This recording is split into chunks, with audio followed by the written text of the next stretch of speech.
Okay, so Natalie, Sam, Lauren, Dana. So I got second. You got here. Yeah. And then you screen up for Sam. So you're gonna screen her. So you're gonna screen. You're looking here. Dana's gonna come all the way out to here. Okay. So I'm looking for this first. If it's there, yeah. You'll see if it's. You'll see. Don't tell them.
She started to love basketball at the end of grade 6, right before COVID hit actually, and she was talking to a good friend of hers, Macy. Her uncle was having some basketball drills in the driveway, and she's like, you should come check it out. So she went over and she was playing badminton. She never dribbled a basketball ever, and she liked it. I mean, she wasn't very good, but she liked it. And next thing you know, she's at home and she's clearing out the garage just so she had a place to dribble because we have a gravel driveway. She's always had that burning passion to learn how to do something and then she'd do it. Like if she didn't know how to do it, it would bother her so much, and then she'd somehow learn how to do it. And she would more or less, she'd rub it in my face that she's like, oh, you see, I can do a front flip. You do it on the trampoline now. I'm like, Addy. Yeah, I've been coaching girls basketball with OBA for about 6-7 years. Always head coach, always with the girls programs, always with the Centre Wellington Celtics. So I first met Addy when one of her friends that I coached, Macy, she brought her out to the team. Addy wanted to play, saw how much fun basketball was and wanted to join the good stuff that we were doing on our team. She joined right at the end of an OBA season, which was right at the start of our summer training. We do summer training all summer for my teams that I coach, just to keep their skills going so we can come back and dominate the next year. And she started coming out doing our summer practices, and she was the only kid that was there every single practice. I would always give like homework to the kids where I needed them, like we're only practicing twice a week, but I would give homework to them, and she was the only kid that was doing it every single time. She was tenacious, especially because she started after a lot of the girls on our team. It was really exciting to watch her grow and learn unbelievably quickly. Addison, the biggest heart. She loved very hard, and she was just always smiling. She saw the positive, and she was the light in a room. She'd light up everything, and yeah, she was a special person. She was crazy. She was rambunctious. She would, like, when she came into a house, you knew she was there. She would bust through our front door yelling, Zio, I'm here. Like, she was just always vibrant, and you knew where she was. And yeah, she's just an incredible person. Addy did a lot of stuff. Addy did a lot of activities. She got into gymnastics, she got into dance. You know, she'd do it, she'd do really good. They wanted her to go up to be rep or be competitive, and she's like, no, I don't want to. And then she lost interest, and she's on to the next thing. Basketball was never a thing that she said, I'm done with it. She just kept going and going and going. She loved it. She loved her teammates, she loved the sport, she loved everything about it. And then she didn't just practice on the practice nights. She practiced all the time. You'd hear in the basement she would practice in the driveway or in the garage. And even with the snow on the ground, I have video of her like with her coat on and doing drills in the garage on her own. She was just dedicated, and she wanted to perfect anything that she was wanting to do.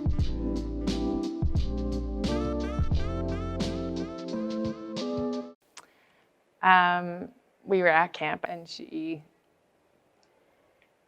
was complaining about some pain. And I said, well, have you told your mom? And she said, yeah. And they had a doctor's appointment that week, so she got pulled out of camp to go to her appointment. So Addison, I first met in October 2021. I walked in and met Addy and her parents. It was pretty apparent to me at the time that she had something which was going to be challenging.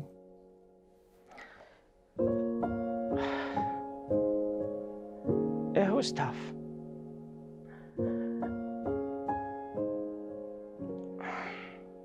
And then my mom called me and Addy into the kitchen. And I remember this so vividly. I was sitting on the breakfast bar and Addison was sitting to my left. And my dad was sitting standing by the stove, and my mom was right beside him, and she was like, okay, we know what's wrong, and it's gonna be some news, but we're a family, we're gonna work through this together. And in my head, I was like, cancer. The doctors maybe thought they could remove it and some like surgery and treatment, and then hopefully it could get into remission. But then she got the news that it was angiosarcoma. Angio means blood, so this is a cancer that has a huge amount of blood vessels in it, basically.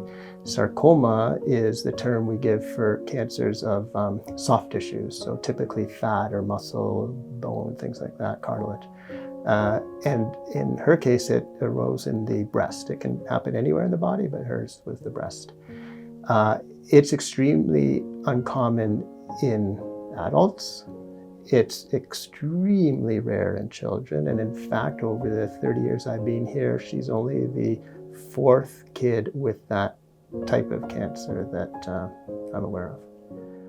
Before working with Waterloo Fire, I was a police officer, and I had to do some tough things. But telling her team was easily the hardest thing I've ever had to do. I was working in the basement. My sister came downstairs and she told me, hey, we got the call, Addy has cancer. And it's like a punch in the gut. Like, you don't really know what the next step is or like how to handle it. But our family's always been super tight knit, so it was always the first thing. So it was like, okay, well, we're gonna fight it. And yeah, it was a tough day. Addison, sitting in that hospital bed, I can't even articulate into words the strength that she showed.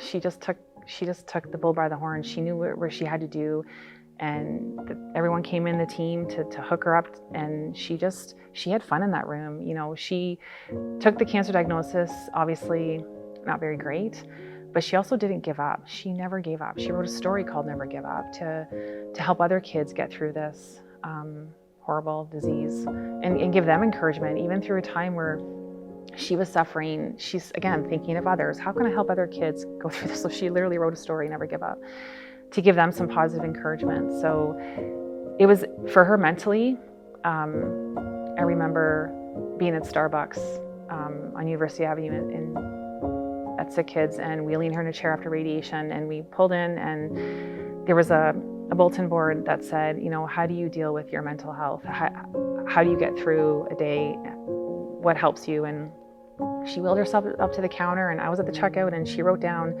positive thinking, positive self-talk, and she put that sticky note on the board. And we actually have it here displayed on an addytude mural because I just think she had the best addytude. She was by far I'm surprised at how strong she was.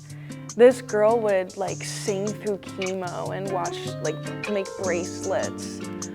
We obviously kept things as positive as we could, and Addy would You know, some days, I mean, she wasn't happy all the time, obviously, but I mean, she'd be down. She's like, you know, why me? And she'd cry. We'd all cry. And then she would shake it off and say, all right, that's enough. Let's get on with the day. You know, let's enjoy the day. And she would just put on her happy pants, her big girl pants, and let's go. And then the rest of the day was fun. So she still lived every day to her max. Addy was, you know, the personality, she had a wicked sense of humor. She bossed me around a lot. She gave me a hard time in a good way. She knew how to dig in. She also wanted to know a little bit about me and my own family and so on. So she knew the name of my kids and my wife.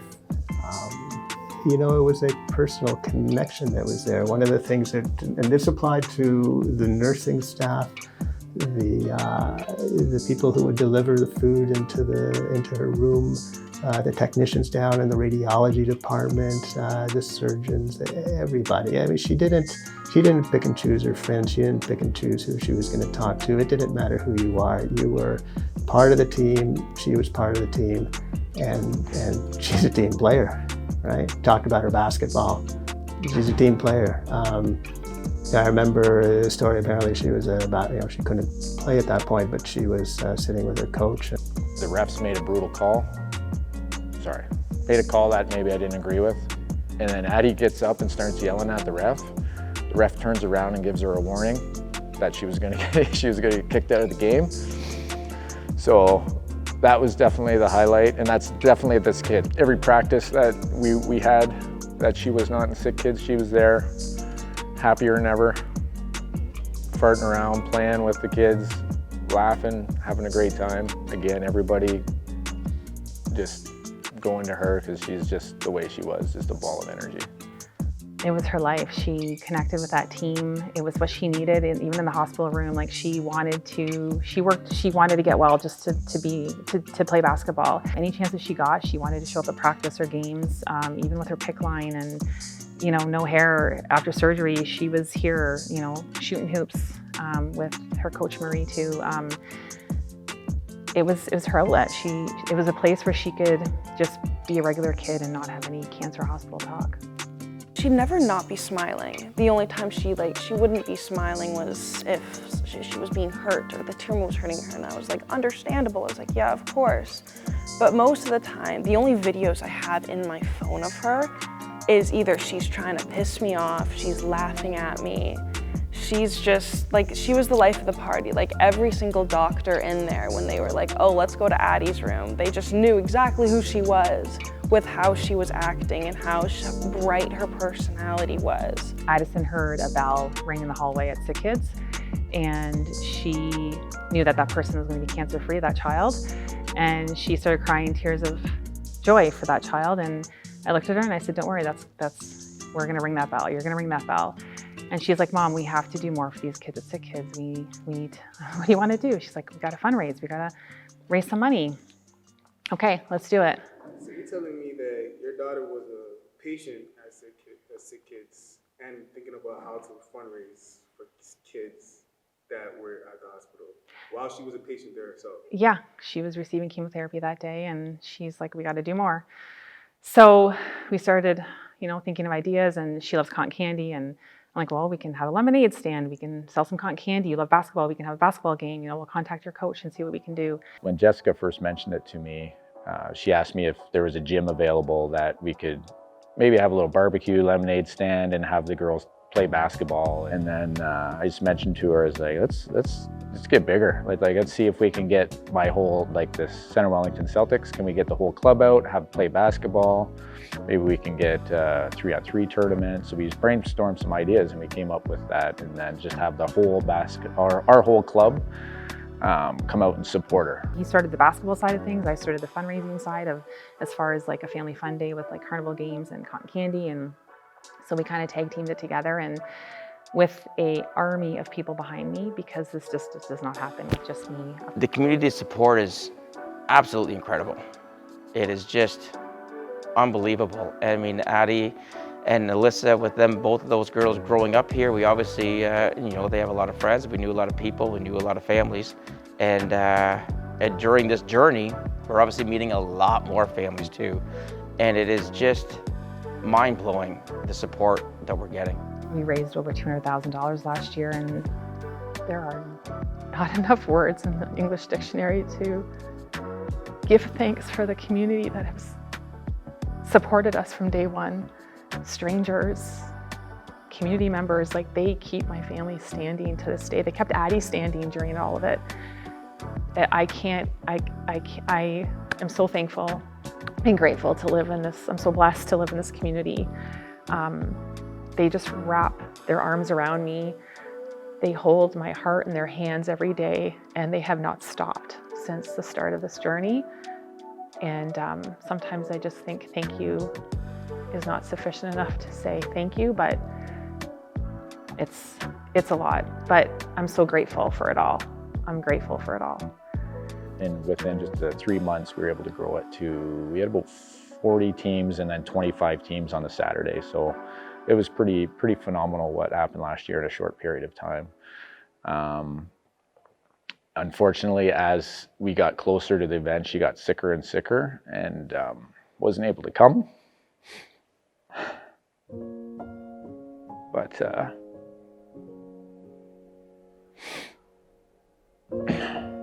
But I think her knowing that this tournament was happening I'm convinced it kept her alive. Knowing Addy and knowing like what her mom was going through at the time. And even when I saw her, she said, yeah, I'm hanging on till Saturday. That was her thing. She was hanging on till Saturday to see how the event went. She wanted to be here, she really did. And her parents were here, which was amazing. But I absolutely believe she held on until the day. But she gave it everything she had. She was given days to live, and sick kids asked her, how do you want to spend the last few days of your life? And she said, I want to go home. And so she came home. And she said, Mom, we're not going home to end my life. We're going home to celebrate my life. She was very strong. Even the day before, she still thought she was going to fight it. And her mom was given strong pills to give her when she had so much pain, because a lot of times she was screaming in pain. But she'd say, Mom, I don't want those pills because those pills make me sleep. I want to stay awake. I want to see what's happening around here. She just loved people visiting her in her bedroom. And she didn't want to sleep. She passed the day after we had this last year. Her first annual fundraiser. The first annual. So the next day, it was like she waited. She waited till everyone went home and told her how well it went. And then she let go the next day. Just to give you a sense, I'll try to keep my face straight on this, but the last day that I saw her, so she was in hospital. She was there in a wheelchair, her parents were there, and everyone else following. She comes on, she looks at me and says, are you supposed to be working? Well, I am working, I'm in a meeting here. And he says, okay. And then she says, hi, say hi to Karen, my wife.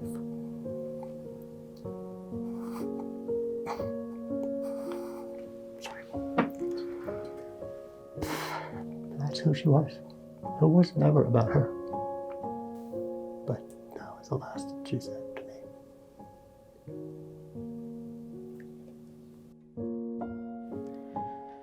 Yeah,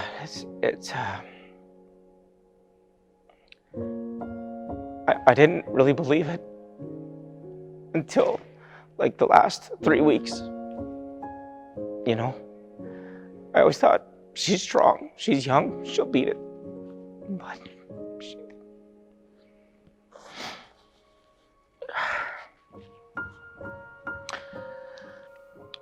it's a tough pill to swallow, still is.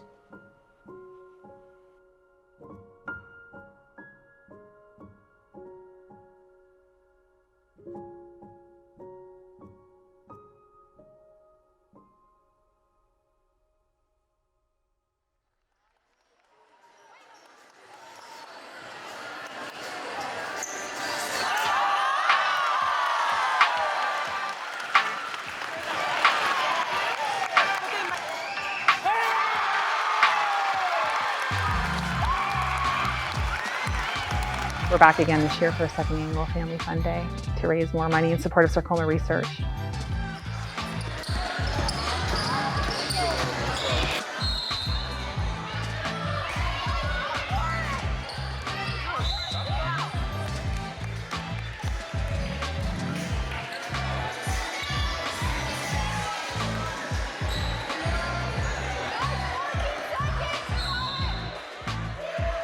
So shout out Team Addy, everything we're doing for angiosarcoma. We're gonna keep it going this year, 71 teams. Next year, we're gonna get 100 teams. Keep growing it and growing it and growing it until biggest 3-on-3 tournament in Ontario. There we go, Team Addy. Addy had a very rare and aggressive cancer called angiosarcoma. And I just wanted to bring more awareness to this because it is so rare. All sarcoma cancers are rare. And my whole purpose was just, we need more awareness in this country. We need more signs and symptoms for parents, for healthcare providers. Addy did have the right attitude in that hospital, but no other child should have to go through this. So that's my mission. That's what we work tirelessly for. And I won't stop. I'm just gonna keep fighting. She fought the fight of her life, and I wanna finish it.